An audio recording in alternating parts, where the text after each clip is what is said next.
give the stage now to Sarah Finlayson and Julia Wild. I hope I pronounce it correctly.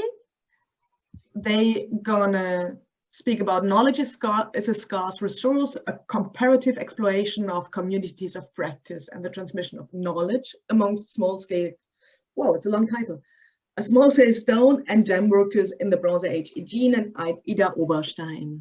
Oh, welcome, Sarah. Thank you.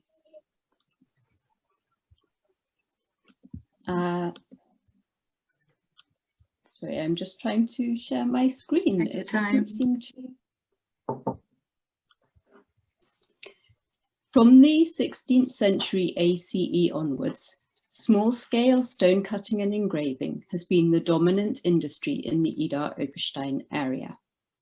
Its social and economic history is documented in a way that is just not possible for the Bronze Age Aegean, where our evidence for the daily life and working conditions of craftspeople is almost non-existent.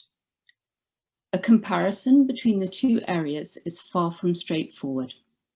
There are highly significant differences, not least that the Idar industry has always operated within a monetary economy, while the Aegean was completely pre-monetary.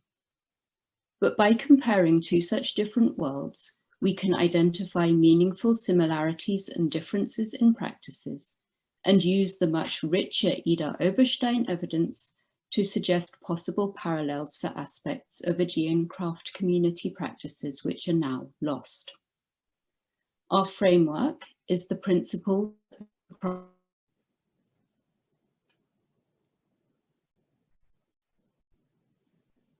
both manifested in the landscape and consolidated within the community by socio-political and economic circumstances. This environment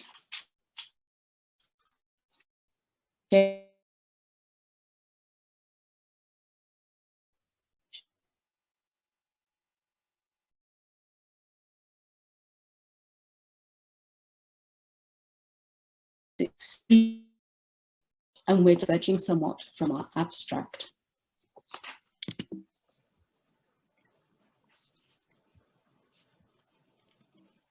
Gosh, now I can't move through my presentation. I do apologize. This is really not working very well at all. Don't worry.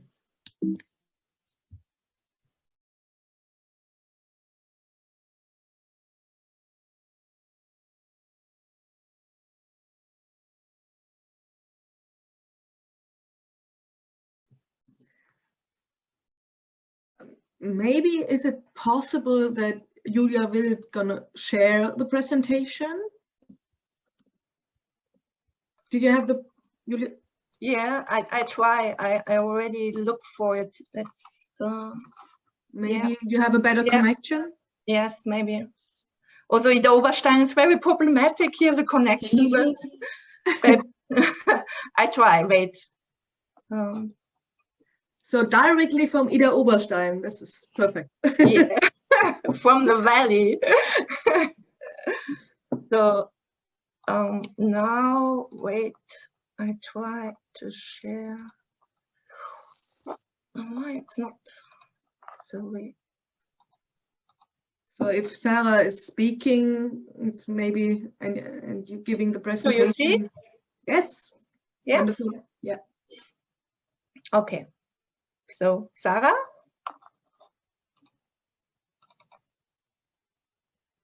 Sarah, I don't even hear.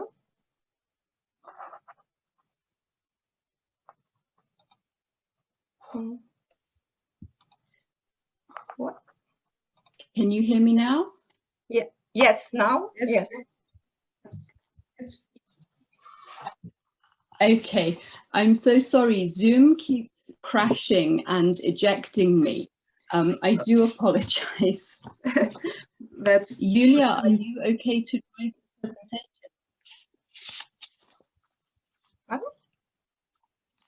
Do you? Can you move to slide 2, please, Julia? Yeah, I have moved to slide 2. Yes. Oh, I think you need to start the presentation so it can. Do you see? The presentation modus. Ah, Yeah. oh, fuck. Yes. And then on the left side. On Left. left. Ah, yeah. Sorry. No, really. Fuck. Yeah, sorry. Scheiße. Sorry. Sorry. Yeah, this. You mean this? Now? Okay, thank you. Now it's working. Down below there is also a button. If you see the slider for the size, diese 100%, next to it, right? Rechts davon. Rechts, Yeah. rechts. Other Yeah. side, other side, other side. To the slider. Ah, okay. This. Langsam, einfach der Button, der jetzt gedrückt wurde, 3 weiter rechts, 3 weiter rechts. Rechts, ja. Ja, sorry. Direkt hin, Ja, genau, ja, genau. perfekt. Left and right problems.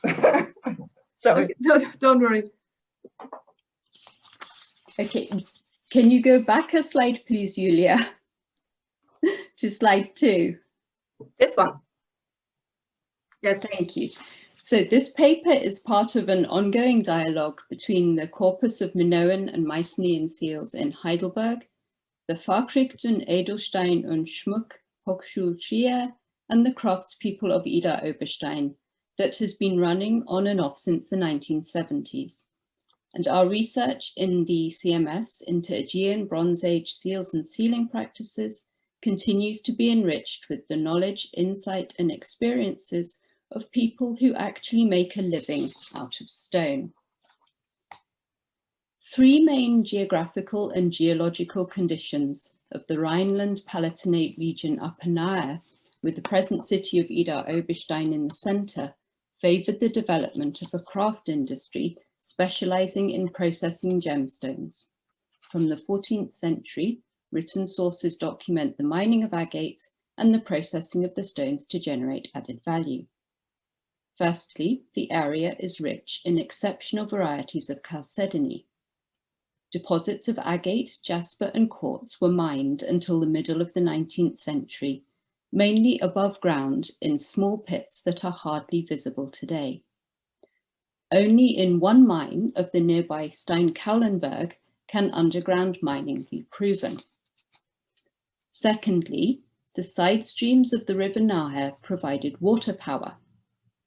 The streams provided enough power for sandstone wheels weighing up to 2 tons, on which the cutters worked. In the course of the 19th century, the Idarbach, which runs through the Idar district before flowing into the Nahe in Oberstein, became the busiest watercourse in the German Empire.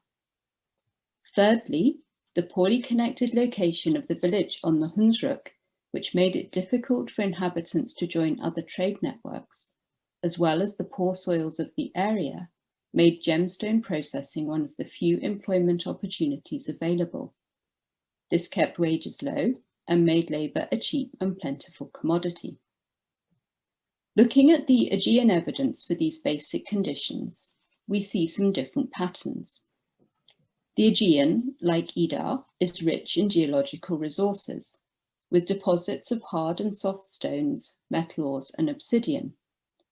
It was also, from very early on, trading raw materials from Egypt, the Levant and further afield. Although there's some evidence for preferentially using materials that could be found locally, can you go back again, please? Sorry. For example, the stereotype prisms at Malia. This does not seem to have been a particularly strong factor, and imported materials were used alongside local ones. A more obvious constraining factor is the kinds of tools available. Until halfway through the Middle Bronze Age, only soft stones and bone were worked, materials soft enough to be engraved, with hand tools of stone, wood and metal. The introduction of the lapidary lathe enabled harder stones to be worked. Next slide, please. Thank you. With fast rotary cutting wheels. But we do not know which came first, the desire to work harder stones or the technology that enabled it. soft stones continued to be worked with hand tools. And this is a very different set of technical principles and bodily movements. So were there now two kinds of stoneworker, those that used the lathe and those that used hand tools? Although potential sources of stones are well known, there's little evidence for mining, and the raw materials found in workshops are mostly semi-worked already. Even during the Mycenaean period, where the Linear B tablets record industrial scale production of cloth and perfumed oil, there's no visible industrial infrastructure to support the working cycle of stone cutting from mine to workshop. We should be mindful, though, that the evidence from Idar suggests that even long-term practices can leave few physical traces.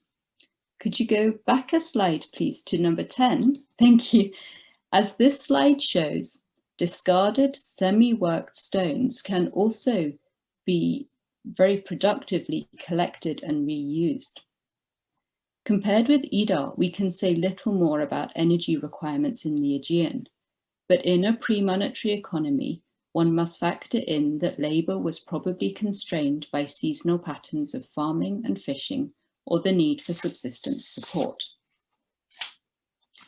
Looking at the socio-cultural setting, next slide please, thank you. The Idar industry consisted of large numbers of small businesses, each specialising in a process and working independently. There was the merchant, the cutter, the driller, the engraver and the goldsmith, who worked with both precious and non-precious metals. As a rule, the cutter was independent of the stone merchant. He procured rough stones at auctions, coloured them himself and offered the processed stones to the trader. The trader acted as the link with the outside world, taking products to trade fairs and jewellery centres abroad and returning with new designs or technical developments. Access to raw materials, employment in gemstone processing and access to trade was based on family relationships. This is still the case today, with personal contact forming the basis of the gemstone trade, enabling preferential access to raw material and rapid transactions with payment on site. A wave of migration at the beginning of the 19th century, prompted by desperate conditions in the region, stretched out these family relationships as far as Brazil, Uruguay, and Namibia, and gave individual families access to their own particular new sources of raw materials. Traders also used their own family relationships strategically, with family members sent to maintain an overseas business branch or to strengthen contacts with other trading partners through marriage. And such connections can be traced as far as Paris, London, Birmingham, Geneva, and New York. These long-distance connections led to the transfer of customs and habits, as well as raw materials. The engravers, who had to return home from Paris after 1870 due to the Franco-Prussian War, preserved their French ways of working and dressing, which clearly set them apart from other craftspeople in the area. An additional extremely important technique that was introduced from Brazil is Spichbraten. This is the churrasco technique of flavouring and roasting meat over an open fire, and it's now a deeply rooted part of Idar life and of the cultural identity of the area. This is a much richer, more detailed and people-centred picture than we can recreate for the Aegean. Two things particularly stand out. One is the range of different jobs or roles, each occupying a specific place in the production process. The other is the central place of the family as a working unit.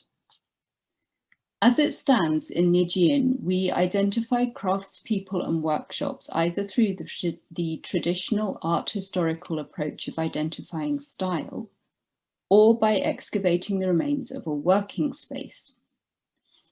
The archaeological evidence suggests potentially a much broader spectrum of working conditions possible in the Aegean than in Idar, from full-time to part-time or occasional, and with workshops embedded within palace or elite complexes, like this Middle Bronze Age atelier de Scour at Malia, or perhaps coexisting with independent workshops, as might be happening in the early Late Bronze Age site of Poros.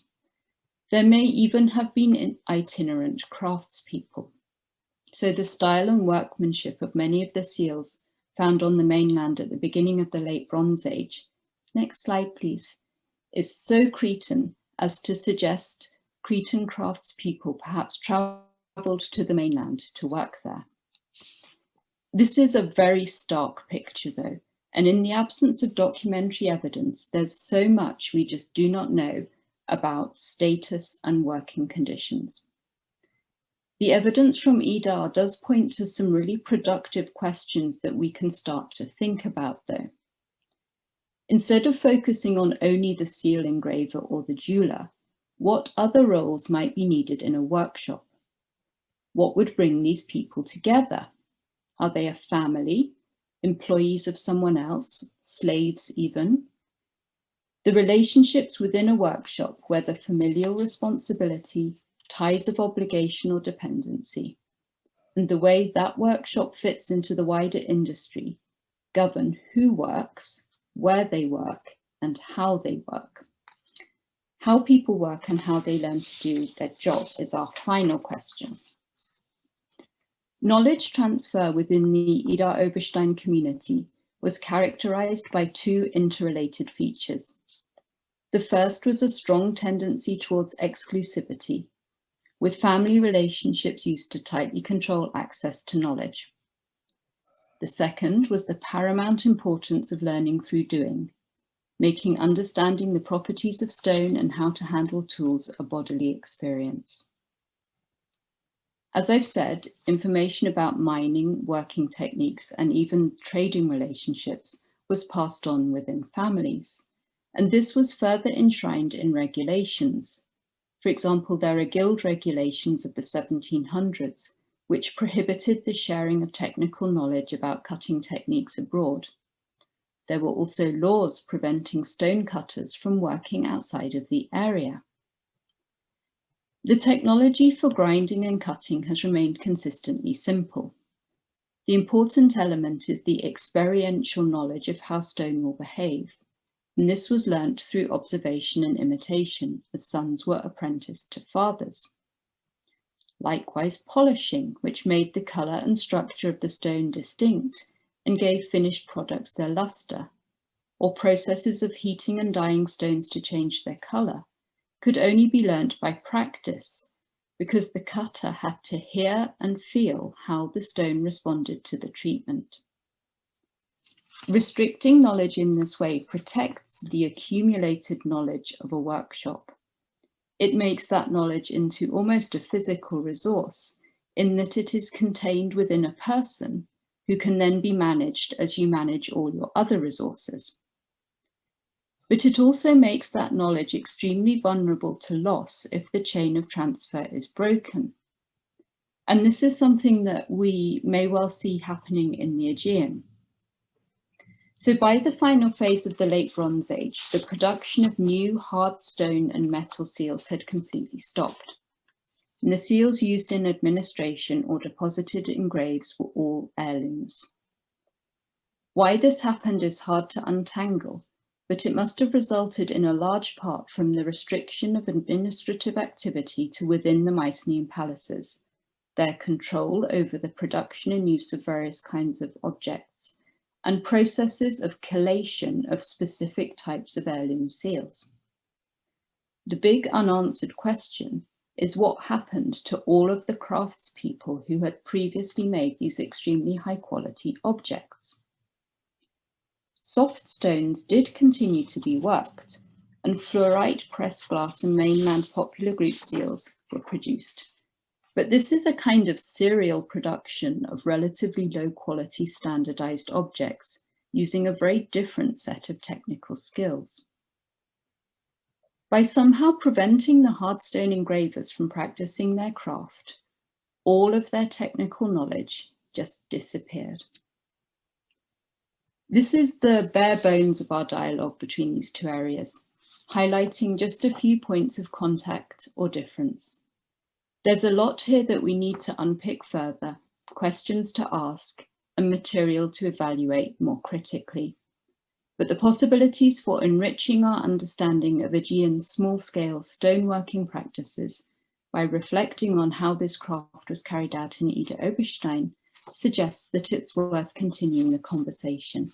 Thank you. And I apologize again for all of my technical hiccups.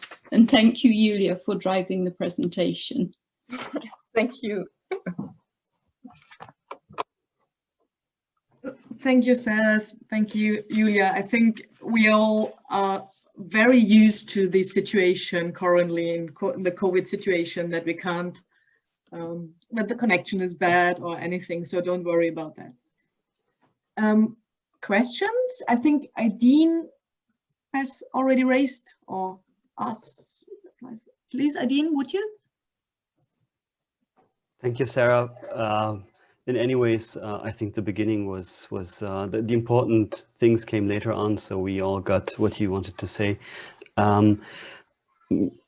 Me coming from Western Asian context, obviously I find it intriguing to ask: is it possible that we have a movement of such high quality seal makers to the east? I mean, if they didn't die where they had been, then they most likely had been moving somewhere. And have you been trying to figure out if it is possible to discern if new traits are coming into Mesopotamian engraving styles, for example? Is there an influx, things you would not see by the style itself, but by the way they are making the seals themselves? I'm not aware actually of anyone asking that question, and it's a very provocative one. We usually think of the direction of influence coming the other way, actually. There's a major difference in the Aegean seals are always stamp seals, whereas in the Near East they're cylinder seals. So their entire process of bodily movements around manipulating the seals is very different.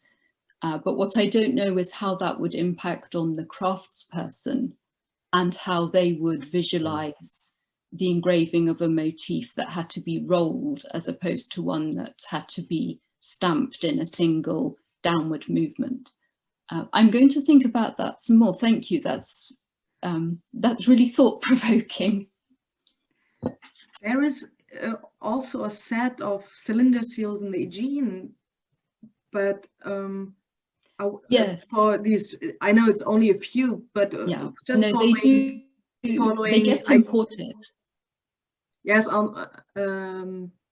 yeah, but also following Aideen's question, there are these early Assyrian iconography, of course, on cylinder seals, which picks up quite Aegean motifs. I think even stronger than in the late Bronze Age, and I was always wondering about it. I think this is what Aideen is referring to. I remember the Assyrian seals with this typical no, not the phoenix, but this the bird man, basically. Griffin and so on. And it is, I remember in my study years, it was basically you had the cut style and you had the drill style and blah blah blah style and whatever style, but I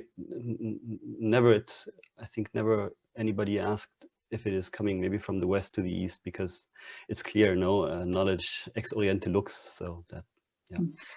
Thank you. Nikos has another comment. Nico, please. Yeah, let me put my camera also so on this topic, I was thinking that, I mean, historically speaking, first of all, it would be interesting to look at Cyprus, because this is where a lot of Aegean people went, and also the Syria. But okay, that's very specific. From a wider perspective, this thing of whether we can use skill, or whatever we mean skill here, in order to trace movements, sounds to me something really attractive. And for a long time, we have discussing with Akis Goumas and Diamantis Panagiotopoulos the impact of immigrants from Smyrna after the 1922 war between the Greeks and the Turks, and the destruction of Smyrna. So a lot of really advanced, skilled craftsmen came to mainland Greece, and they completely transformed Greek goldsmithing. So these, if we try to think in the way that Aidin said, maybe another interesting way of trying to follow movement of small groups of people, because this kind of people, they are never many. That was my comment, yeah. But maybe an interesting line of pursuing research.